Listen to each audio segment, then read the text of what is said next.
We all are concerned about cleanliness and safety measures about some extent, लेकिन जब ये चीज़ हद से ज़्यादा बढ़ जाए तो ये ऑब्सेसिव कंपल्सिव डिसऑर्डर की कैटेगरी में आती हैं। ओसीडी क्या है? ऑब्सेशंस हमारी ऐसी अनवांटेड एक्सेसिव थॉट्स हैं जो कि हमारे में एंजाइटी प्रोड्यूस करती हैं और उस एंजाइटी के नतीजे में हम रेपिटेटिव बिहेवियर्स करते हैं। रेपिटेटिव बिहेवियर्स में डोर चेकिंग हो सकती है, क्लीनलीनेस हो सकती है, हैंड वॉशिंग हो सकता है, हमारी बॉडीली सेंसेशंस हो सकती हैं कि कोई हमें इलनेस तो नहीं है, या हमें ये डर होता है कि कहीं जर्म्स हमें किसी और से ट्रांसफ़र ना हो जाए। कंपल्शंस में अगर हम देखें तो डोर चेकिंग हो सकती है, ये हो सकता है कि हमने कहीं स्टव ऑन तो नहीं रखा। इवन अगर आप डिनर करने के लिए कुछ लोग बैठे हैं और एक बंदे को टेंशन हो रही है, बार बार जाके वो चेक कर रहा है कि कहीं मैंने स्टव ऑन तो नहीं रखा। इसी तरह किसी भी चीज़ को बार बार अरेंज करना, जैसे बुक शेल्फ में बुक्स हैं उनको बार बार अरेंज करना, ये भी कंपल्सिव डिसऑर्डर में आता है। अगर आप 1 घंटे से ज़्यादा ले रहे हैं अपने दिन में इन मेंटल एक्ट्स को रिपीट करने में या इन रेपिटेटिव बिहेवियर्स को करने में, तो इट मीन्स के you are under the category of obsessive compulsive disorder. आप लोगों को ये डर होता है कि हम लोग कहीं डोर को टच करेंगे तो हाथ गंदे हो जाएंगे, पब्लिक टॉयलेट यूज़ नहीं कर सकते ये लोग, ये हैंड शेक नहीं करते और ऐसी प्लेसेस में नहीं जाते जहाँ इन्हें डर हो कि जर्म्स हम में ट्रांसफ़र हो जाएंगे।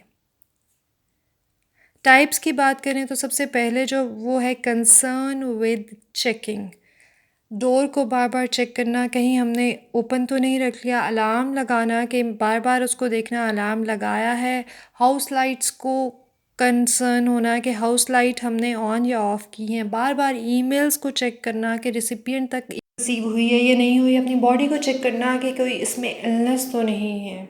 दूसरी कैटेगरी पे देखें तो फियर ऑफ कंटामिनेशन होता है। इन लोगों को ये डर होता है कि कहीं जर्म्स हम में ट्रांसफ़र ना हो जाए। ये हैंड शेक नहीं करते, अपना हाथ बार बार धोते हैं, अगर किसी भी डोर को हाथ लगाएंगे तो बार बार वॉश करेंगे। इसी तरह ये वॉशरूम्स और किचन्स को बार बार धोते हैं और इनको तसल्ली नहीं होती कि कुछ ना कुछ गंद रह गया है।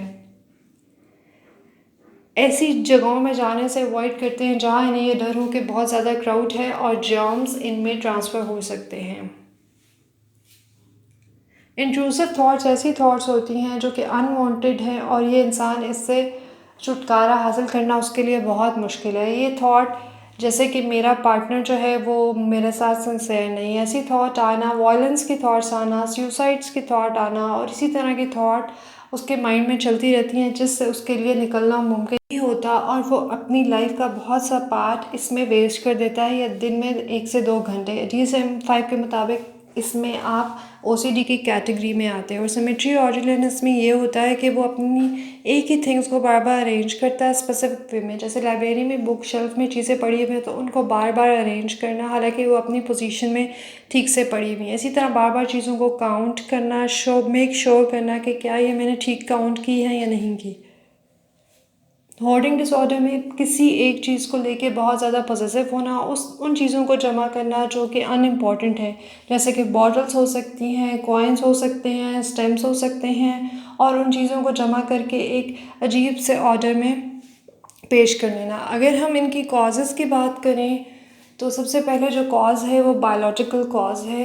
बायोलॉजिकल में अगर ब्रेन केमिस्ट्री में न्यूरोट्रांसमीटर में इम्बैलेंसेस हैं, जैसे कि सेरोटोनिन एक ऐसा न्यूरोट्रांसमीटर है, अगर उसमें इम्बैलेंस है तो ओसीडी हो सकता है।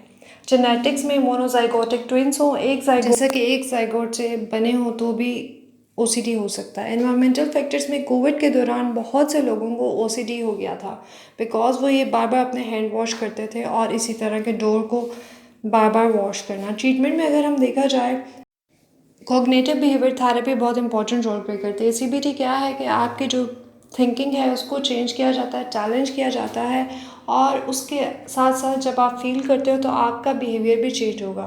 नेगेटिव इंट्रूसिव एक्सेसिव थॉट्स को चैलेंज किया जाता है। एक्सपोजर एंड प्रिवेंशन थेरेपी में उस से एक्सपोज कराया जाता है जिससे आपको डर होता है कि एंजाइटी प्रोड्यूस होगी और मैं ये बिहेवियर रिपीट करूँगा।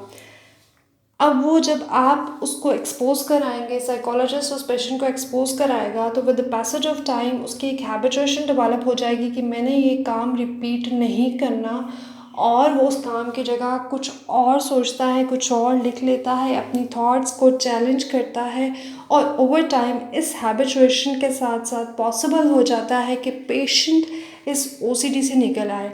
Exposure and prevention therapy पे we will make a next video. Thank you so much for watching the video. If you are suffering from OCD symptoms, then it's time to consult a psychologist or psychiatrist.